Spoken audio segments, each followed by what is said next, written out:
첫 번째 날 주제 말씀을 누가복음 2장 41절에서 51절로 선정을 했습니다. 여러분 가지고 계신 성경 페이지 신약 성경 91쪽에 있습니다.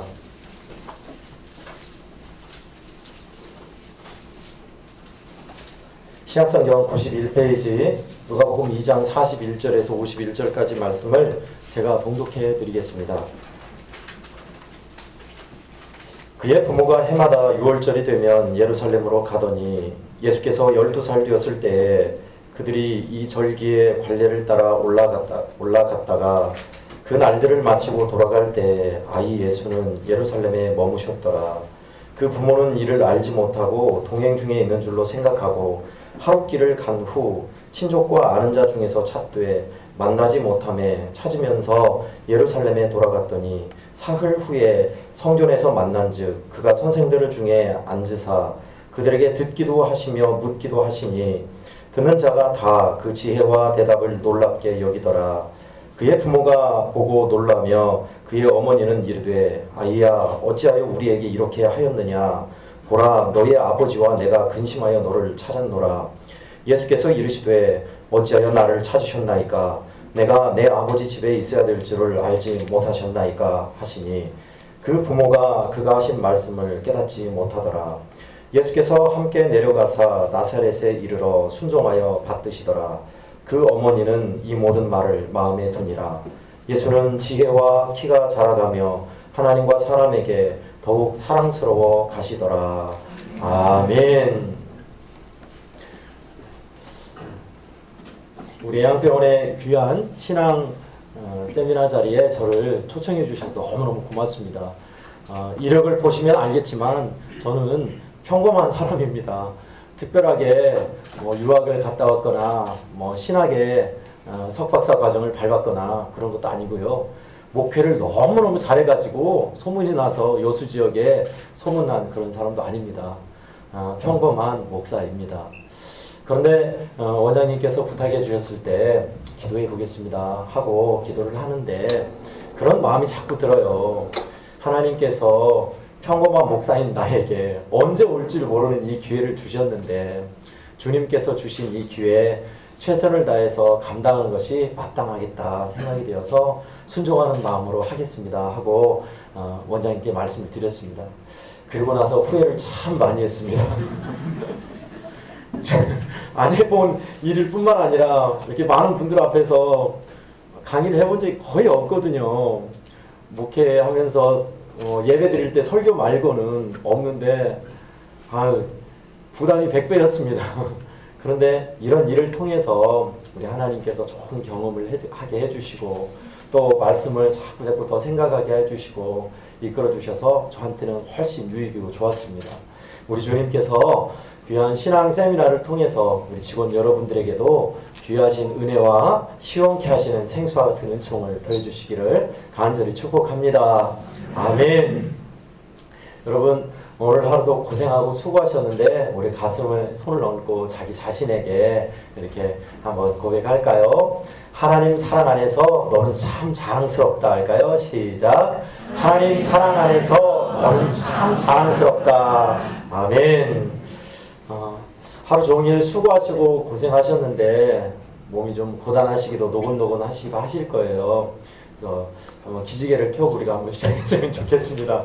이렇게 앞에 깍지를 끼고 살짝 이렇게 해볼까요? 앞으로 나가면서 하고요. 위로 한번 해볼까요? 위로도 하나 둘 좋습니다. 자 이제 손을 푸셔서 박수를 한번 5번 치는데요. 제가 했듯이 하나 둘 셋 이렇게 할까요? 시작. 하나 둘 셋.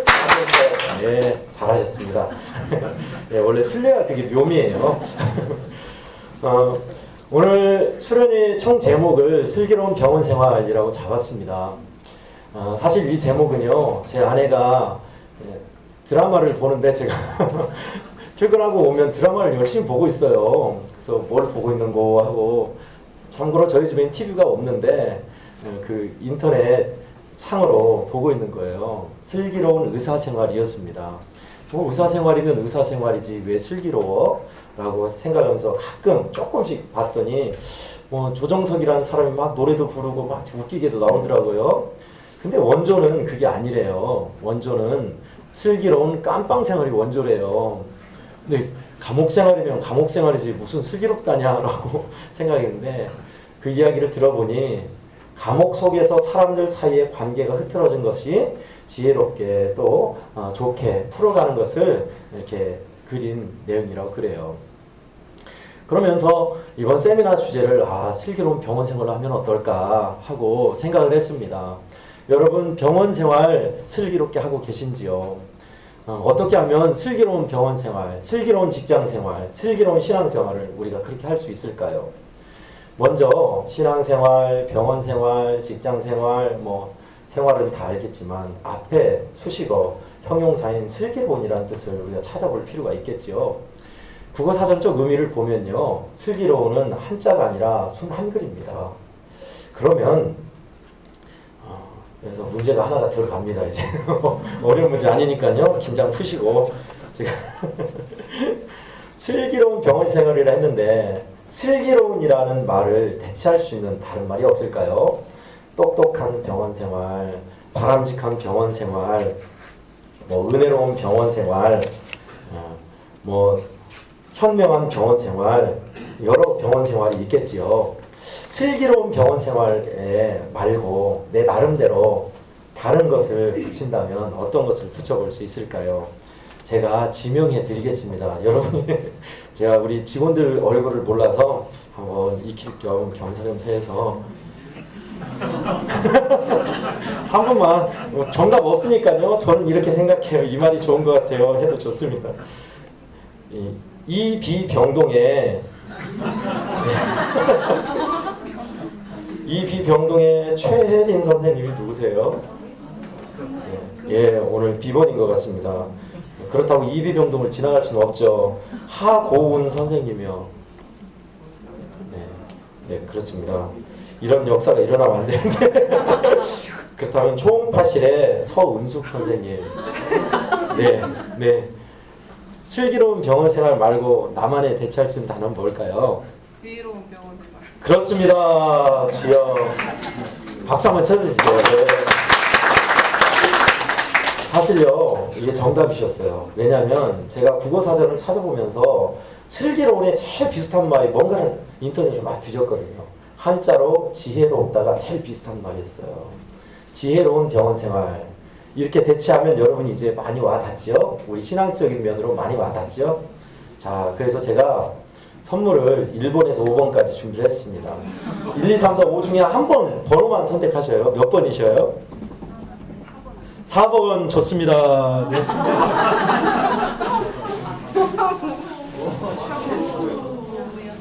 네, 4번 써있죠? 네.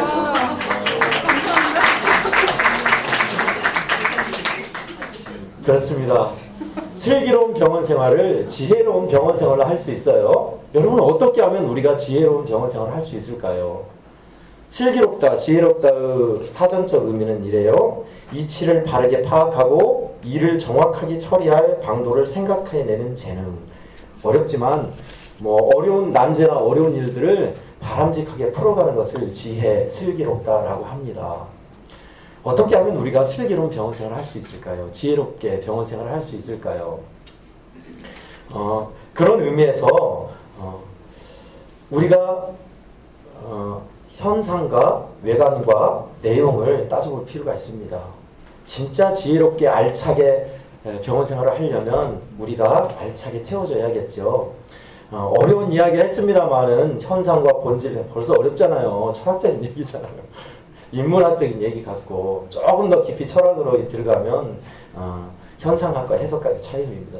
뭔 말이냐면 현상은 외관, 외모, 겉으로 난 모습을 뜻해요. 그러나 본질은 뭐예요? 내용, 근본, 그리고 우리가 찾아야 할 것들, 속, 내용물을 뜻해요. 근데 우리가 신앙생활하면서 현상과 본질을 오도할 때가 많습니다. 어떤 때냐면 성경에는 우리에게 있어서 지혜로운 삶이 뭔가를 가르쳐 주잖아요. 그것은 하나님께 대하여 부유한 자이다. 그리고 하나님이 주신 물질과 시간과 여러 좋은 것들을 지혜롭게 쓰는 선한 청직이다라고 대표적으로 이야기를 합니다. 그렇다면 우리 속에 그 무엇, 그것을 이해하는 근본, 원천이 있어야겠지요. 그것이 바로 우리가 오늘 보고자 하는 근본입니다. 밑본자에 뿌리 근자를 써요. 나무에서 비유하자면 나무에 원줄기가 있고 뿌리가 있고 그 다음에 뭐가 있어요? 가지가 있고 나뭇잎이 있지요. 가지와 나뭇잎은 갈라져 나간 2차적인 일이기 때문에 지역적인 일이다라고 말을 합니다. 어쨌든 근본적인 것, 뿌리적인 것을 찾아야 돼요. 우리는요. 여러분 병원 생활 지혜롭게 할 수 있는 그 근본이 뭘까요? 가장 우리가 잡아야 할 것을요. 그것은 오늘 본문이 얘기해주고 있는 바로 이것입니다. 예수 그리스도와 동행하는 것입니다. 우리를 부르신 분, 저와 여러분의 생명의 주인이신 예수님과 동행하는 자만이 지혜로운 삶을 살게 될 것입니다. 다른 어떤 것에 우리가 정신을 빼앗기거나 어떤 것에 우리의 힘을 빼앗긴다면 그것은 지혜로운 삶이 아니라 내 마음을 빼앗긴 삶이 되는 거겠죠. 신앙생활도 그렇습니다. 신앙생활도 근본이 아니라 현상을 쫓아가는 사람들이 있어요.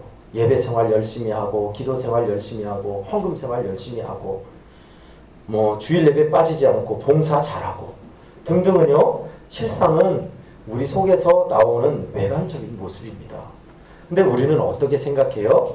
그런 거 잘하면 신앙이 좋은 줄 생각합니다. 그런데요.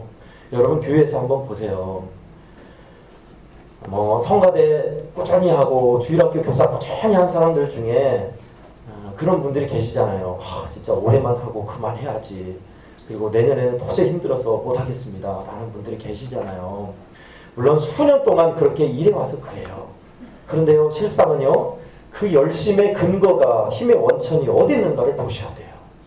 그냥 맹목적으로 성가대하고 맹목적으로 주일학교 해왔다면 나는 어떤 힘의 원천으로 어떤 근간으로 일을 해왔던가가 놓쳐버린 사람입니다. 사실은. 일만 남아있지 속 알맹이가 빠졌다는 거예요. 사실은. 우리 애양원 교회는 여러 가지 좋은 전통이 있습니다만은 그 중에 하나가 통상 예배가 있어요. 여러분 굉장히 낯선 단어죠. 통상 예배. 저도 말이 어려웠습니다. 그래서 막 찾아봤어요. 통상이라는 의미가 상호 무역을 뜻하는 국가 간의 무역 뜻하는 통상 그런 것도 있지만 평시, 평상이라는 뜻도 있고 해서 평소에 드리는 예배다. 한데 한 달에 한 번 드리거든요. 그게 무슨 뜻일까? 참 궁금했습니다. 근데 나중에 알고 봤더니요. 여전도의 원래 예배를 통상 예배라고 부르더라고요. 근데 재밌는 건 뭐냐면요.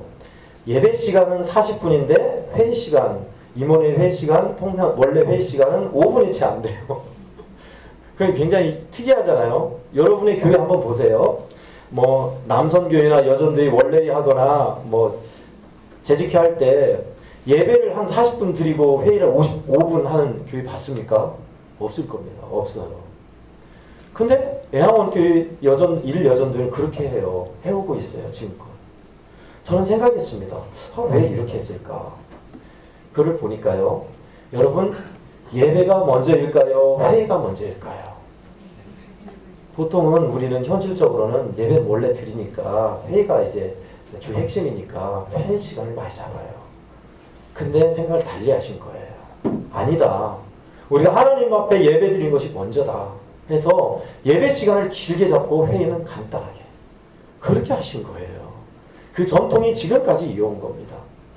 궁금하시면 매달 첫째 주 화요일 날 저녁에 애양원교회 오시면 여전도의 통상 예배를 드려요. 봐보세요. 정말이에요. 저는 그것이 맞다고 생각했습니다. 우리가 하나님 앞에 예배하는 것이 중요할까요? 밥 먹는 것이 중요할까요? 저는 신학교를 나와서 그 일을 뼈저리게 느낀 적이 있었습니다. 저는 책 읽는 것을 좋아해서 책을 꾸준히 읽고 원하는 책을 읽는 것을 좋아해서 시간 가는 줄 모르고 책을 도서관에서 읽곤 했습니다. 근데 늘 아쉬웠던 것이 책을 계속 읽으면 좋겠는데 꼭 그날에 낮에 낮에 드린 예배가 있어요. 그날에 또 하던 일을 멈추고 가야 돼. 그래서 늘 5분이나 3분 남겨놓고 책 덮고 막 뛰어갔습니다. 그리고 예배 끝나면 많은 사람들이 예배 드리니까요. 점심 먹어야 하잖아요. 예배 끝나면 맨 뒷자리에 가서 끝나자마자 식당으로 팍 가서 맨 앞자리 서야 빨리 밥 먹어요. 다 그렇습니다. 그런데 강사 목사님이 설교가 길어지거나 광고가 길어지면 점심시간이 단축되는 거예요. 그러면 시간이 지나면 불평불만이 쏟아지기 시작해요. 빨리 끝내야지. 지금 수업이 있는데 밥 먹고 수업이 하는데 이제 정신이 없구나. 그런데 하루는 그런 일이 있었습니다. 그날따라 강사 목사님이 설교를 길게 하셨어요. 길게 하시고 점심시간이 이제 많이 잡아먹는데 학생 회장인가 원우 회장인가 그랬어요. 이제 마무리를 해야 하잖아요. 감사합니다. 주기 논문으로 마치겠습니다 하거나 보통 시간이 많이 가면 찬송 1절만 하고 축도하고 마치겠습니다 해요. 그런데 눈치 없이 4절까지 다 부르는 거예요. 어땠겠습니까? 제가 뒤에서 다 봤어요. 막 하면서 다 갑자기 은혜가 사라지는 그 놀라운 역사 있잖아요. 그렇게 되는 거, 분위기가 그렇게 돼요. 분위기가. 그래서 저도 그랬어요. 모르는구만. 빨리 밥 먹고 수업하다는데 4절까지는 어떻게? 그렇게 해서 진짜 욕을 바가지로 얻어먹었습니다. 그 원우회장은. 그리고 다 서둘러서 막 밥 먹고 바빴죠. 그런데요, 시간이 지나고 나중에 깨달은 것이 있었습니다. 여러분 신학생들이에요. 앞으로 목회하실 분들입니다. 예배가 중요할까요? 점심밥이 중요할까요? 예배가 중요합니다. 예배가 훨씬 중요해요. 그런데 어때요? 실상은 예배는 뒷전이고 밥 먹는 게 앞섰어요. 저도 그랬어요. 이것을 바로 주객이 전도됐다라는 겁니다. 현상과 본질이 바뀐 거예요. 그죠? 오늘 본문도 그것을 잘 여실히 보여주고 있습니다. 예수님과 동행해야 할 사람들이 주님은 따로 떼어놓고 자기들끼리 하룻길을 간 거예요.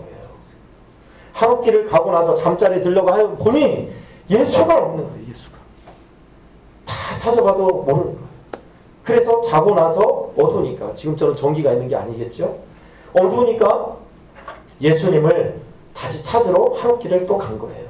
예루살렘 도착했을 때는 또 어두워졌겠죠. 또 하룻밤을 자고 3일째 되는 날 다시 밟아서 성전에서 예수님을 찾은 겁니다. 근데 희한하게도 예수님이 앉아서 랍비들을 가르치고 있었어요. 여기에는 배경이 있습니다. 지금 우리 교육 시스템은요, 다른 외국도 그렇지만 강사가 이렇게 서서 이제 강의를 하고 배우는 사람들은 앉아서 배웁니다. 그런데 원래는요, 예수님 시대처럼 그건 반대였대요. 스승에 대한 예우로 스승이 다리 아프고 힘드니까 앉아서 가르치고 제자들은 서서 들었답니다. 근데 로마 시대 이후로 바뀐 거랍니다. 근데 오늘 본문을 보면 어떻게 기록되어 있어요? 어린 소년 예수는 앉아서 말씀을 가르치고 있어요. 그리고 랍비 선생들은 서서 듣고 있습니다. 그렇다면 그들 사이에 무언가 말씀에 대한 깊은 깨달음이나 가르침의 일이 되고 있다는 뜻이에요. 그래서 부모들이 놀랬던 거예요.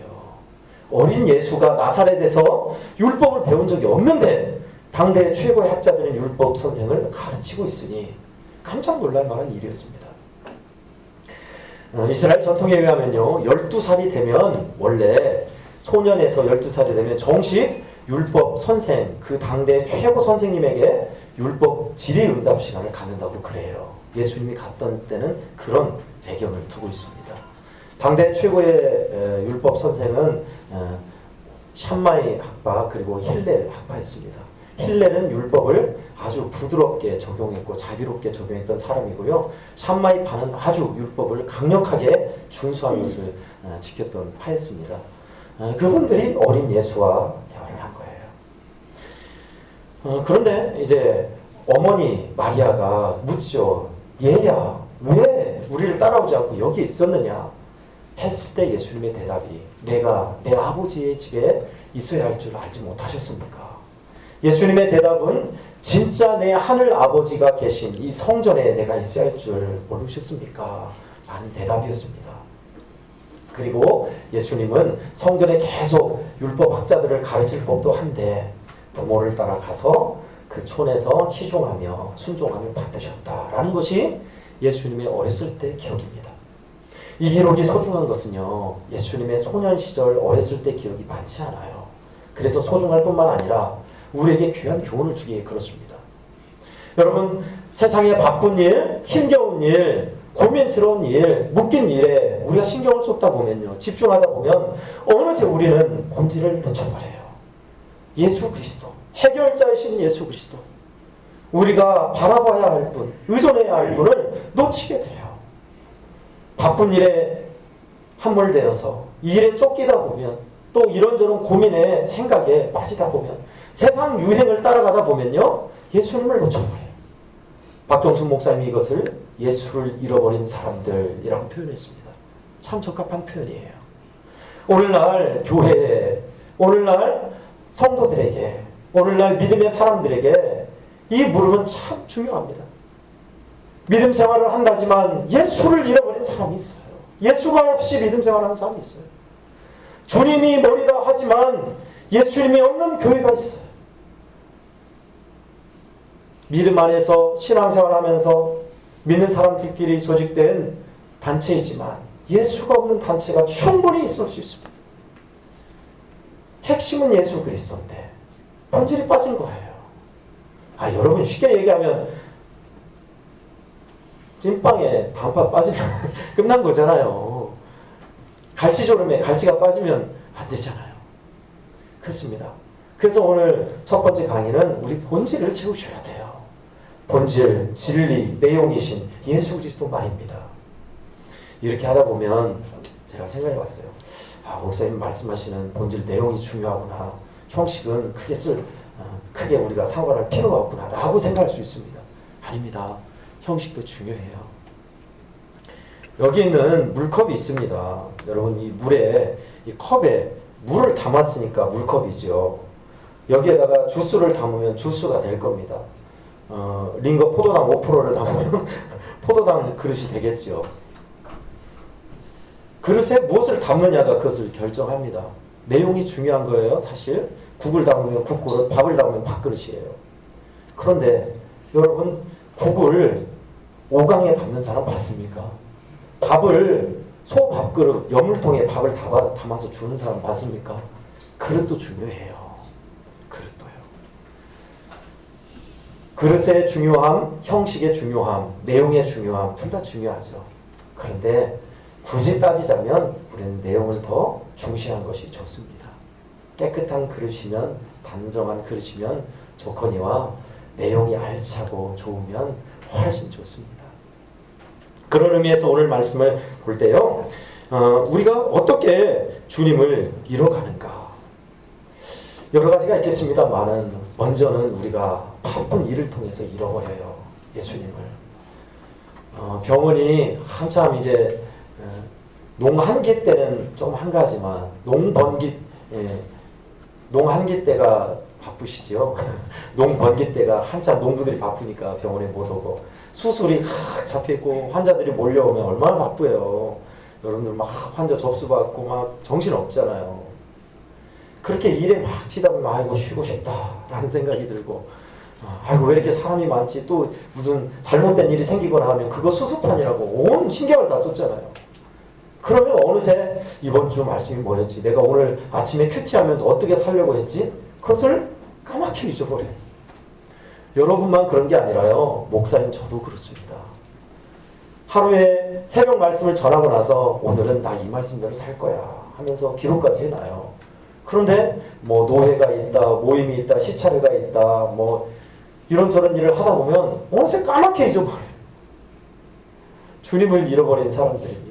오늘 마리아와 요셉의 가족들처럼 세상의 일에 휩쓸려 가다가 주님을 잃어버리죠.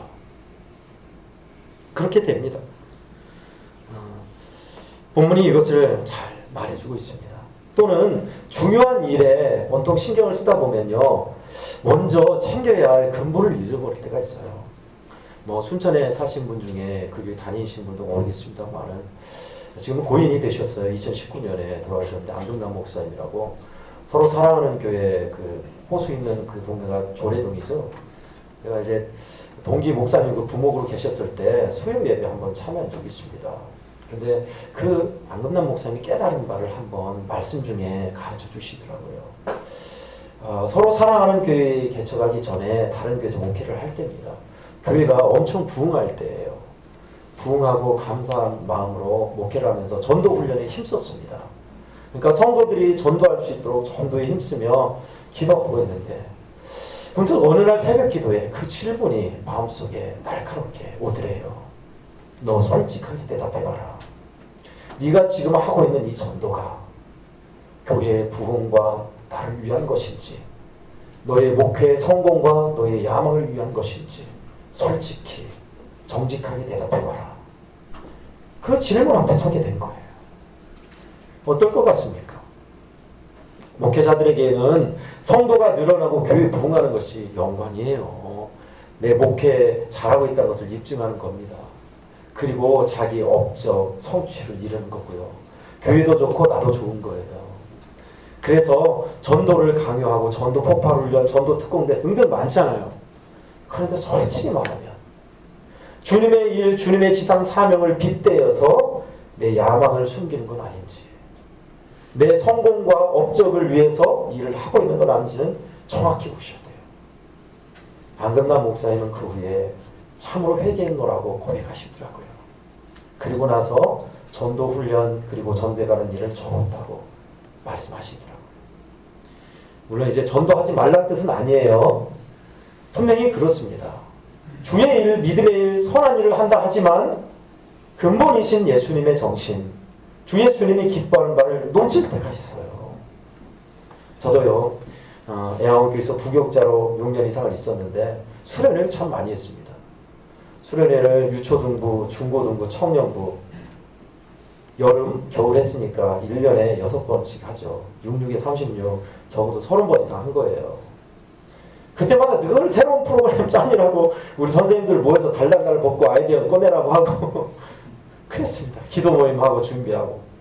그런데 그때마다 좀 생각나는 것이 이렇게 신경 쓰고 애쓰는데 진짜 아이들을 사랑하는 마음으로 하는 걸까? 부교역자로서 이 일을 치르는 것 또는 성공적으로 일을 하는 것이 먼저가 아닌가? 아이들을 진짜 사랑하는 마음으로 일을 나는 준비하고 있는가? 그 물음 앞에 서게 되더라고요. 여러분, 우리는 본질을 잡으셔야 돼요. 놓쳐서는 안 됩니다. 그 본질, 그것을 오늘 동행으로 풀어가고 싶습니다. 동행에는 3요소가 있습니다. 우리가 동행할 때 그냥 뭐 같이 가는 거지 라고 할 수 있겠으나 동행, 동지, 동역 이 3가지 요소가 우리에게 필요합니다. 쉽게 이야기하면 예수님과 친밀하게 사는 요소 말입니다. 자, 지루하면 안 됩니다. 제가 그래도 재미없는 사람인데 남들은 웃긴 얘기를 하면 사람들이 웃어요. 근데 저는 웃긴 얘기를 하면 그 희극이 비극이 되는 바람에 제 참 그게 저희 단점입니다. 그래서 어떻게 선물로 만회해 보려고 제가 선물을 좀 갖고 이제 긴장하지 마시고요. 그냥 쉬운 얘기예요. 그 내가 볼 때 여러분이 섬기는 교회에서 볼 때요. 질문입니다. 내가 볼 때 우리 교회에서는 어떤 분이 예수님과 제일 친밀한 것 같더라. 왜 그런지 그 이유가 있겠지요. 그것을 지명해서 묻겠습니다. 네, 이번에는 수술팀으로 넘어갔습니다. 수술팀의 김문실 선생님. 네, 우리 교회에서는 어떤 분이 예수님과 제일 친한 것 같더라. 그 이유는 뭔 것 같아요? 한번 대답해 주시죠. 저희 교회 목사님이 예수님과 제일 친한 것 같습니다. 목사님이 항상 말씀을 연구하시고 말씀대로 가시려고 하시고 하나님과 늘 동행하고 있기 때문에 가장 친밀한 관계인 것 같습니다. 네, 감사합니다. 네, 그렇습니다. 대부분이 그런 대답을 하는 이게 스탠다드 대답이에요. 맞습니다. 예.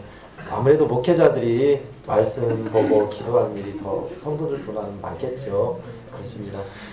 또 빠져갈 수 없이 또 선물 1번에서 4번만 빼고 5번까지 있습니다.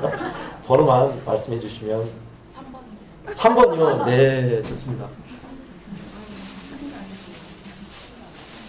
큰걸 뽑으셨네요. 네.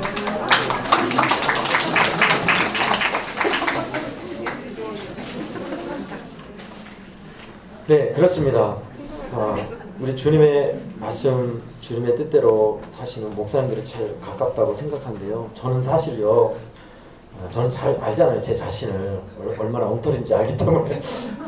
제가 볼 때는 우리 교우들 뭐 다는 못 봤습니다만은 우리 교우 중에요, 참 좀 궁핍하게 사신 분이 계세요. 그런 분들을 보면 참 안타깝죠. 더 축복하고 기도합니다만은 그런 상황에서 궁핍하고 몸도 좀 불편한데 새벽에 방송 앞에 늘 나와서 방송으로 같이 예배드리고 기도도 하고 또 몸이 연약하고 불편할 뿐만 아니라 정신도 제가 표현이 그렇습니다. 정신도 약간 이제 장애 그런 정신인데도 불구하고 예배 꼬박꼬박 나오고 새벽 예배 스피커 앞에서 무릎 꿇고 같이 예배드리고 저는 그 성도님이 제일 주님과 친하다고 여겼어요. 물론 그게 겉모습입니다만은 뭐 목사인 저도요, 성도 여러분들이 볼 때는 늘 말씀 보고 기도하니까 친밀하게 보이죠. 아닙니다. 직업정신, 의무감이 있을 때가 훨씬 많아요. 부교역자이거나 또 내가 목사인 것을 모르는 세계에 들어가면 새벽 예배 많이 빼먹을 겁니다. 또 하나님의 말씀을 가까이 읽거나 대하는 일이 드물 거예요. 목사이니까 성도들의 신앙을 책임져야 하니까 하는 의무감이 있어서 그렇지 자발적으로 기쁨으로 주님 앞에 말씀 앞에 무릎 꿇고 예배하는 모습은 알아요. 적거든요. 그럼 뭐 자신에 대해 알기 때문에 이거는 성도님들을 보면 참 훌륭해 보여요. 뭐 누가 알아주지 않잖아요. 그냥 뭐 예배 드리든 말든 별 신경을 안 쓰는데도 꼬박꼬박 예배 드리러 오고 걸어서 오고 새벽마다 스피커 앞에 무릎 꿇고 같이 찬송 부르고 말씀 듣고 기도할 때 같이 기도하고. 여러분, 주님과 동행하는 것을 우리는 외관으로만 평가할 때가 있지요. 그러나 우리 주님은요, 본질을 보실 겁니다. 속 깊은 데를 보실 겁니다. 우리 주님과 동행하는 것 첫 번째는요, 주님과 함께 행하는 것입니다. 그것을 우리는 요셉과 에녹을 통해서 많이 봅니다. 에녹이 하나님과 동행함으로 이 땅에 들림받았던 일이 있지요. 얼마나 하나님과 친밀하게 동행했으면 그랬을까요? 저는 궁금합니다. 그 당시에는 이런 예배나 성경책이나 찬송가도 없었을 텐데 말이죠. 요셉의 모습을 보면 동행하는 것이 무엇인지를 정말 절실하게 깨달을 수 있습니다. 여러분, 저는 요셉이 대략 나이 계산을 해봐서 17세 팔려갔으니까 30세까지 13년 동안 고난의 시간을 보냈잖아요. 그 사이에 3년을 빼면 27살 어귀입니다. 그때 유혹을 받았잖아요. 남성들을 잘 아실 겁니다. 내가 20대 몇 세쯤에 가장 피 끓는 정력이 왕성했는지 아실 거예요. 가장 강력한 때예요, 유혹이. 그런데 그 나이 때에 어떻게 그렇게 할 수 있을까? 장난 반, 진단 반으로 보디발의 아내가 자기 이상형이 아니었기 때문에 그랬다. 이영자 같아서 그랬을 것이다. 라는 말을 뒤로 하고, 진짜 종이 주인의 명을 어겼으니 얼마나 많이 고초를 겪었겠어요. 그것도 외경에 보면요, 매일매일 그렇게 집착했다고 그래요. 별수단을 다 썼다고 그럽니다. 근데 요셉의 대답을 자세히 보면요, 내가 어찌 이 큰 낙을 하나님 앞에 행하리까? 라는 대답이 있습니다. 유혹 앞에서도 하나님을 생각하는 사람이었다는 것이 명확히 보여요. 여러분, 뭐 음란물 보거나 원치 않게 다음이나 네고 했는데 그런 모습이 딱 보여요. 그러면 여러분, 내가 어찌 하나님 앞에 범죄하리요? 그런 사람 봤습니까? 이런 거는 자세히 관찰하며 봐야 돼 라면서 보거나 별도로 CD로 구워놓거나 막 그러잖아요. 제 경험담이 아니고요. 아무튼 그래요. 근데 그 유혹 앞에서 내가 어떻게 하나님 앞에 죄 지을 수 있겠습니까? 여러분, 동행하는 사람, 어떤 사람인지가 아주 명확하게 보입니다. 뭘까요? 늘 하나님을 생각하는 사람이에요. 수술할 때 우리 의사 선생님들 이야기를 전해 들었습니다. 수술하기 전에 기도한다고 들었습니다. 전 그 모습을 그려봐요. 얼마나 거룩한 모습입니까? 환우를 수술하기 전에 하나님 앞에 기도하고, 뭐 너무너무 바쁘면 그럴 수 없겠지만 우리 경미과 또 이제 뭐 원무과 얼마나 사람들 확 와요. 원무과 그렇죠. 병원의 얼굴인데 얼마나 별별 사람 전국 팔도에서 옵니까? 다 신사가 오는 게 아니라 진상 고객도 있고 너무 힘들 때도 있잖아요. 그 와중에서 주님을 생각한다는 것 보통 일이 아니죠. 예수님을 생각하며 사는 사람, 그런 사람들입니다. 이게 주님을 생각하며 사는 일을 저는 연습해 가고 있습니다. 하루 중에 운전할 때, 또 밥 먹을 때 우리 주 예수님 이름을 한번 불러보고 내가 지금 말씀대로 살고 제대로 가고 있나 생각할 때, 또 어떤 일을 갑작스러운 일을 당할 때 주님 하고 이름을 부르며 예수님을 염두할 때, 그때가 예수님을 생각할 때예요. 그러면요 여러분 참 신기합니다.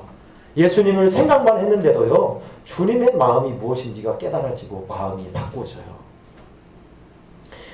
눈코 뜰 새 없이 바쁜데 예수님 멍하니 생각하고 있으라는 얘기가 아니라요, 여러분이 생활하면서 자주자주 예수님을 생각하려고 염두에 두려고 하시는 것이 아주 좋습니다. 선한목자교회 유기성 목사님은 그 일을 어떻게 적용했냐면요, 예수 동행 일기로 적용하셨더라고요. 하루 끝날 때 내가 오늘 예수님 몇 번 생각했나, 예수님의 이름을 몇 번 불러봤나, 오늘 무슨 일이 감사했나 라는 것을 쓰는 겁니다. 저 같은 경우는 생활일기를 써요. 중학교 3학년 때부터 지금껏 30년이 넘게 써오고 있습니다. 그래서 생활일기를 써요. 양지사 다이어리 뭐 유절 25로 쓰고 있는데 뭐 많아요. 지금 몇 권인지 모르겠어요. 근데 그 장점이 있는데, 장점은 내가 5년 전 이맘때 뭘 했던가를 볼 수 있어요. 단점은 뭐냐면 개인의 비밀과 속에 있는 얘기를 그대로 기록되어 놨기 때문에 누가 보면 완전히 그걸 들통나는 거예요.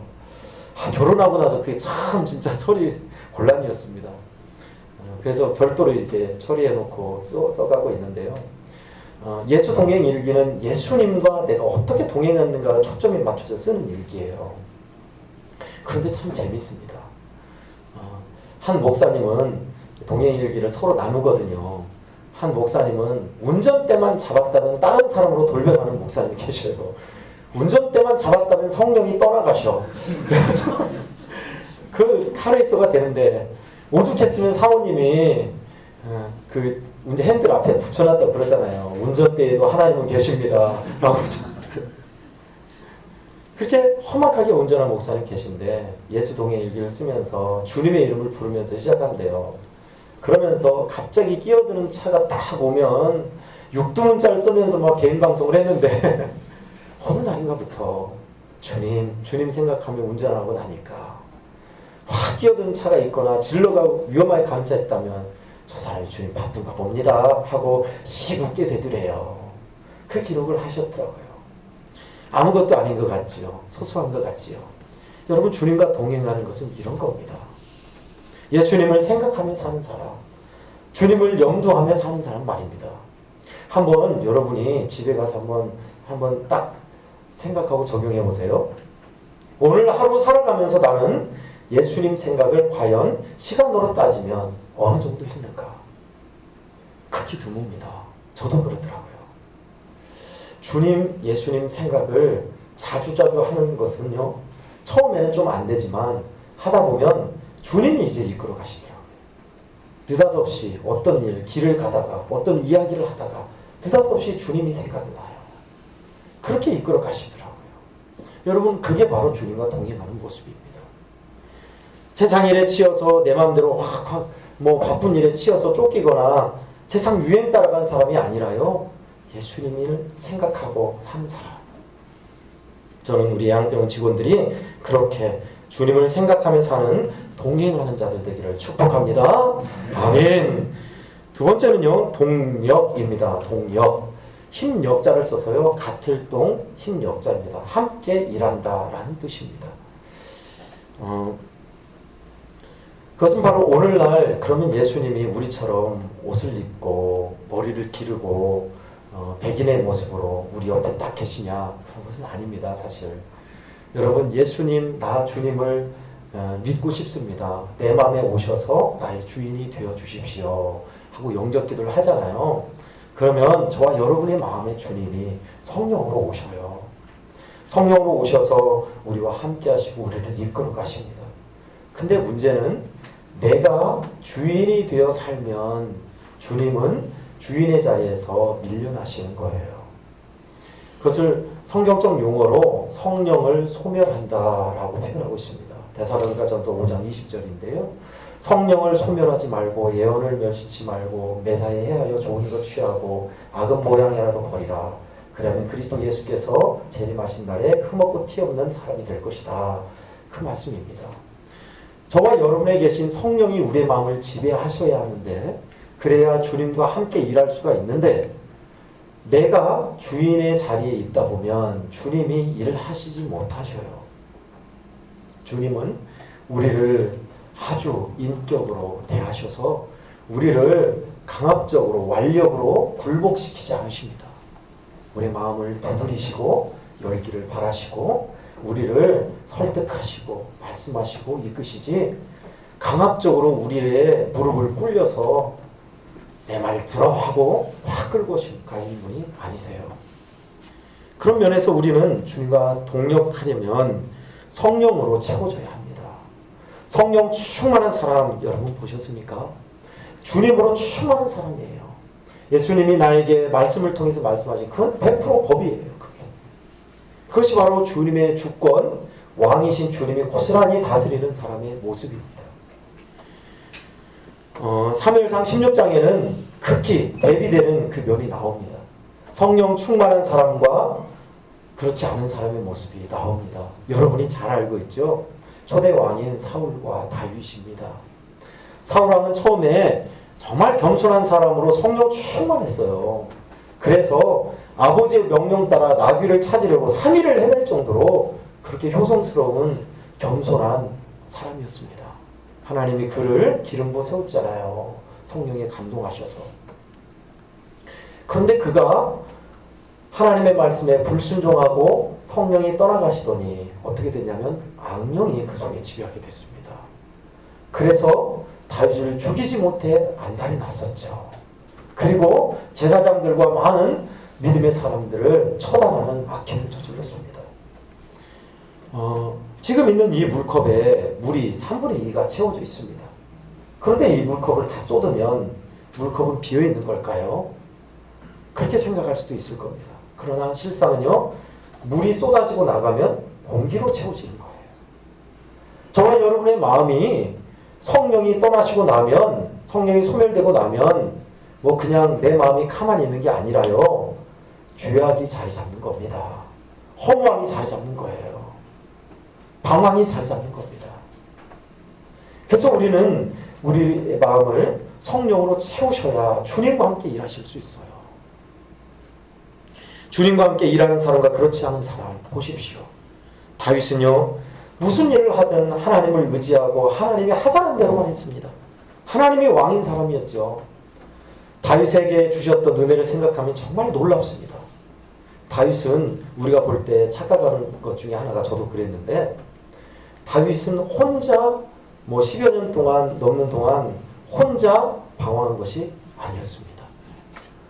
다윗을 숨겨줬으면 다윗을 숨겨준 사람이 죽었기 때문에 다윗은 자기가 의탁할 사람을 쉽게 찾지 못했어요. 그래서 방황했는데 다윗과 함께하는 사람들이 400여 명 이상 되었습니다. 여러분, 애양병원 직원이 400명 됩니까? 아니죠. 400명이 하루 먹는 음식만 여러분 생각해 보세요. 하루. 세 끼가 아니라 한 끼라고. 근데 지금 방황하는 다윗은 돈이 있습니까?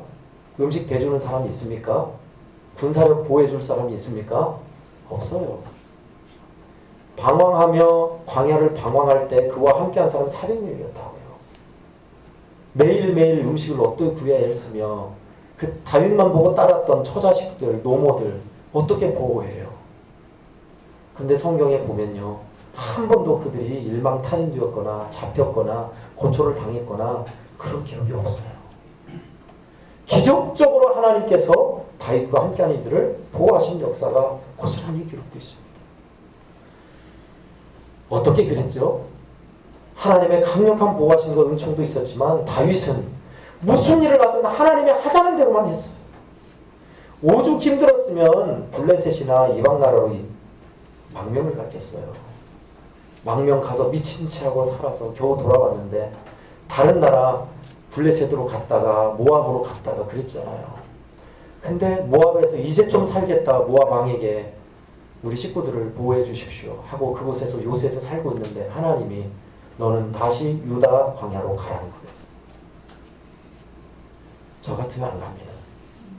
400명 이상 내 노모 처자식이 목숨이 달린 일인데 이제 좀 안정적인 요새에 있을 법한데 하나님은 다시 자기를 잡으려고 혈연이 되어 있던 유다 땅으로 가라는 거예요. 근데요, 진짜 놀랍게도 다윗은 그렇게 자기 식솔들, 자기 사람들을 데리고 광야로 갑니다. 하나님의 말씀이 법인 사람이죠. 그런 그에게 하나님의 성령이 역사하셨고 그를 강력하게 붙잡아 주셔서 주님과 함께 일하는 모습을 볼 수 있습니다. 성령을 소멸치 않는 사람, 바로 그런 사람입니다. 근데요, 우리 주님께서 그렇게 다윗을 이끌어 주시고 도와주셨는데 진짜 중요한 것은요, 내가 죄 지었을 때 우리 주님의 편에 서서 주님과 함께 일하며 가는 것이 훨씬 중요하더라고요. 여러분, 저와 여러분은 완벽하지 않습니다.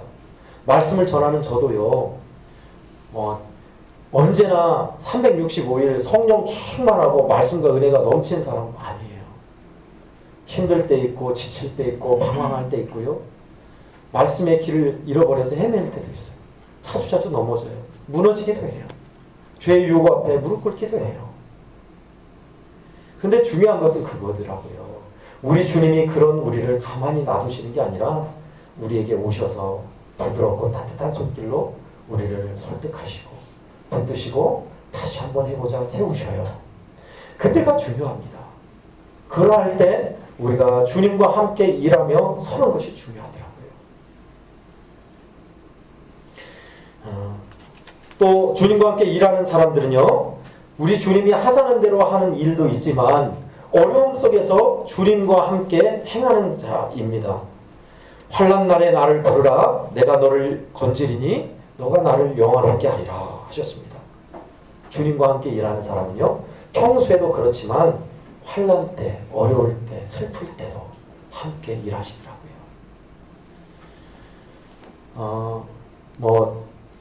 조직마다, 교회마다 다 상황과 형편이 다를 것입니다.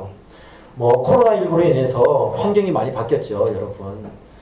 우리 병원만 해도 그렇습니다. 코로나19로 인해서 내원하는 환자가 많이 줄은 것을 여러분께서 아실 겁니다. 교회는 무사할까요? 아닙니다. 교회도 여파가 있어요. 예배를 드렸다가 안 드리기도 하고 또 떨어져 나간 성도들도 계시고 또 새신자가 더 이상 오는 것이 어려워지기 때문에 교회도 많이 어렵습니다. 특히나 중소교회가 더 어렵습니다. 그런 시절에 우리가 정녕 주님과 함께 일하는 것이 아주 중요하겠지요. 어떤 사람일까요? 기쁜 일도 나누고 슬픈 일도 힘든 일도 나누는 사람이 주님과 함께 일하는 사람입니다. 선한목자교회라는 감리교회에서 제일 큰 교회가 있습니다. 지금 제일 큰 교회인데요. 그 교회는 유기성 목사님이 담임하실 때만 해도 교회가 부도 직전이었습니다. 제가 알기로는 100억 이상의 돈을 빚을 지고 있었어요. 그러니 매 주마다 이자를 갚는데 돈이 다 쓰이는 거예요. 수천만 원의 이자니까요. 이자만 갚는데 원금이 아니라 100억 넘는 그 돈을 어떻게 상환합니까? 건물을 크게 짓고 어려움에 처하다 보니 그 상황에서 목사님을 청빙했어요. 진짜 대단하시죠. 그 상황에서 가면 완전히 그거는 저승길로 가는 건데 간 거예요. 가서 늘 기도했던 것이 하나님 빚 갚게 해주세요. 빚 갚게 해주세요. 그럴 수밖에 없겠죠. 저도 아마 그럴 것 같아요. 저라도. 근데 주님이 하시는 말씀은 너는 왜 나한테 맨날 돈만 달라고 하냐. 그것들이에요. 우리가 부모님 보면 맨날 100원만 주세요. 100원만 주세요. 그러면 얘는 맨날 100원만 달라고. 그가 같이 그러시더래요. 그러면 주님 어떻게 할까 했더니 주님께서 하신 말씀이 나만 보라. 나만 바라보라 였습니다. 그래서 그 이후에 유희성 목사님은 목회를 바꾸셨어요. 돈이 급하지만 우리 주님만 바라봅시다 하면서 그렇게 쭉 나갔죠. 뭐 어려움도 많았습니다만은 주님만 바라보며 주님과 함께 일한 일 여러 가지가 있습니다만 이런 일이 있었더라고요. 100억이 넘는 빚을 졌는데 그 교회에 참 염치도 불구하고 우리 교회가 불이 나서 어려운데 도와달라고 손을 벌린 목사님이 계셨대요. 100억이에요. 100억이 넘는데 이자만 해도 수천만 원을 갚느라고 힘든데 교회가 불이 탔으니 짓는데 돈을 좀 달라고 한 5억 정도 어떻게 할 것 같아요. 지금 우리 교회가 100억이 넘게 빚을 져서 힘듭니다. 다른데 좀 여유 있는 교회에 가보시죠. 그럴 법도 하잖아요. 근데 진짜 당회를 열고 기도했대요. 하나님 어떻게 할까요? 우리 교회 빚 갚는데 힘든데 5억을 도와달라고 왔는데 교회 머리는 주님이시니까 주님만 바라보기로 했답니다. 그런데 주님은요. 100억에서 5억 늘어나는 거나 빠지는 거나 그게 그건 빌려주라는 거였어요. 그래서 빚을 더 얻어서 줬다는 거예요. 여러분 기가 막히잖아요. 저 같으면 못할 것 같아요. 뿐만 아니라 추수감사절, 맥주감사절, 뭐 성탄절, 절기헌금이 있잖아요. 추수감사절에 헌금이 제일 많이 나와서 그 해에 쓸 교회 재정을 많이 확보해야 하는데 글쎄 주님은 주변에 어려운 개척교회, 힘들어하는 교회를 도우라는 것입니다. 그래서 장로님과 조금 이야기는 했지만 기도하면서 진짜 주님이 하라는 대로 하겠다고 기도하면서 결정한 것이 해마다 추수감사절에 거친 전액을 주변의 개척교회나 작은 교회, 어려운 교회 전체 기도하고 있어요. 지금껏이요. 여러분 그러면 언제 빚 갚을까요? 근데요. 지금 어떤 줄 아세요? 감리교회에서 상여비를 제일 많이 내는 교회요. 빚은 다 청산됐어요. 신기합니다. 그런 일이 보면. 그런 일은 뭐 교회만 있겠어요. 뭐 청량리에서 588에서 시작했던 바퍼 공동체, 다일 공동체 지금껏 해오고 있어요. 처음에 어떻게 시작했냐면 길거리에서 버너로 라면 끓여 먹으면서 시작했어요. 라면 끓여 먹으면서 예수님 복음 전하고 힘냅시다 하면서 그 588이 사창가가 즐비한 곳이었습니다. 그러다가 이제 호주 그리고 기둥서방들한테 두드러 맞기도 하고 그렇게 하면서 시작했어요. 근데 지금 무료 급식소를 지금껏 수십 년 동안 이어오고 있습니다. 돈 많은 사람이 그것을 운영하는 것이 아니라요. 자원봉사자들, 기꺼이 음식 재료를 내는 사람들, 알게 모르게 사람들이 자원하여서 헌금하는 사람들이 이어져서 지금껏 해오고 있는 거예요. 하나님과 함께 일하는 사람들입니다. 주님이 기뻐하는 일을 행하며 어려움 속에 주님께 맡기는 사람들은 그렇게 주님과 함께 일하게 되더라고요. 저도 소망하는 것이 있습니다. 우리 애양병원도 예전만큼 넉넉하거나 손님들이 바글바글 병실이 차고 넘치거나 그러진 않지만요. 이 어려운 때 우리 주님은요. 함께 일하자고 하는 사인을 합니다. 주님과 함께 일하는 병원. 우리 주님이 머리 되셔서 이끄시는 대로 행하는 병원 된다면 분명히 나머지는 주님이 책임져 주시고 이끌어 주십니다. 너희는 먼저 그의 나라와 그의 의를 구하라. 그리하면 이 모든 것을 너희에게 더하시리라 하셨어요. 그의 나라는 뭡니까? 주님의 주권, 주님의 뜻대로 통용되는 것이 그것이 그의 나라예요. 그의 의는 뭡니까? 주님께서 기뻐하신다, 주님이 뜻하신다는 것은 무조건 행하는 것이 그것이 주님의 의입니다. 우리 주님과 함께 일하는 사람 얼마나 행복할까요? 눈으로 보는 거예요. 진짜 인간의 힘으로 안 되는 건데 이것이 주님이 이렇게 갚아줬구나. 눈으로 봅니다. 진짜 돈 한 푼 없이 시작했는데 수십 년이 넘도록 주님이 이렇게 해오셨구나. 주님과 함께 일하는 사람이에요. 그냥 형식적으로 성경에 나와 있는 대로 주는 그리스도시요 살아계신 하나님의 아들입니다 라고 1 더하기 1은 2입니다. 2 곱하기 2는 4입니다 라는 공식으로 그렇게 신앙생활 하는 사람은 머리와 지식만으로 사는 사람입니다. 그러나 우리 주님은요, 우리가 믿는 주 예수님은 살아서 역사하시는 분이시잖아요. 살아 움직이는 생물 마냥 놀랍게 우리를 통해서 일하셔요. 그러니 우리가 마음을, 우리의 사이클을 주님께 맞추어서 간다면 주님과 함께 일하는 자들이 될 겁니다. 우리 주님은 여러분의 마음을 통해서 여러분을 세운 그 자리에서 일하시고 싶어 하세요. 우리 주님과 함께 일하며 놀라우신 주님의 은혜를 체험하는 직원들 다 되기를 간절히 축원합니다. 아멘. 몇 분쯤에 쉽니까? 10분에 지금 예약은 돼 있었습니다. 이제 목사님. 네, 그럼 잠깐 쉬셔야 합니다. 네. 우리가 잠깐 쉬기 전에요. 우리가 찬송하고 기도하고 쉼의 시간을 가졌으면 좋겠는데요. 기도하고 나서 우리가 또 이어져 갈 텐데요. 여러분 우리 듣기만 하는 것이 아니라 우리 주님과 진짜 본질이신 주님을 마음에 모시고 또 주님이 기뻐하는 뜻이 뭔지를 생각하고 염두하며 사는 사람 되기를 소망하며 우리 잠깐 기도했으면 좋겠습니다. 여러분이 일하면서 바쁜 일터에서 가정에서 이런저런 일이 있겠지만 주님, 내가 우리 주님을 염두하며 살기를 원합니다. 우리 주님을 생각하며 사는 동행자 되고 싶습니다. 본질이신 예수님을 잃어버리지 않기를 원합니다. 주님, 나를 도와주시옵소서 하면서 주님과 동행하고 동역하는 자가 되게 해달라고 이 시간 잠깐 1분만 함께 기도하겠습니다. 살아계신 하나님 아버지, 우리를 부르시고 사랑하셔서 하나님의 은혜 가운데서 하나님 복된 시간을 허락해 주시고 주님과 동행하는 본질에 대해서 생각하게 하시니 감사드립니다. 하나님 아버지, 먼저 믿는 저희들이 참말로 주님을 염두하고 생각하며 사는 사람들 되게 해주시옵소서. 힘들고 어려울지라도 우리 주님을 사랑하고 우리 주님을 기억하며 주님이 기뻐하는 데 힘을 쏟는 저희들 되게 해주시옵소서. 예수 그리스도 따로 나 따로 인생이 아니라 우리 주님께서 인도하여 주시는 대로 주님이 원하시는 길을 걸어가는 저희들이 되게 해주시옵소서. 하나님 아버지, 연약한 우리를 붙드시사 도우시사 주님과 함께 일하기를 원합니다. 성령 충만하기를 원합니다. 하나님, 죄악과 허무함과 세상 것으로 채워지지 않게 하시고 주님으로 채워지는 저희들이 되게 해주시옵소서. 아버지 하나님, 지치고 피곤한 인생에 쉼을 주시는 주여, 놀라운 은혜로 우리를 붙잡아 주시고 이끌어 가시는 주여, 도와주시옵소서. 주님께 집중하는 우리들, 주님을 향해 나아가는 우리들 다 되게 하여 주시옵시고 믿음의 길을 잃어버리지 아니하도록 성령이여 우리를 친히 이끌어 주시기를 간절히 원합니다. 하나님 아버지, 고단한 인생에 쉼을 주시는 주여, 또 잠깐 쉬었다가 저희들 말씀에 집중하고자 합니다. 은혜를 베푸시옵소서. 주님 인도하여 주시옵소서. 감사드립니다.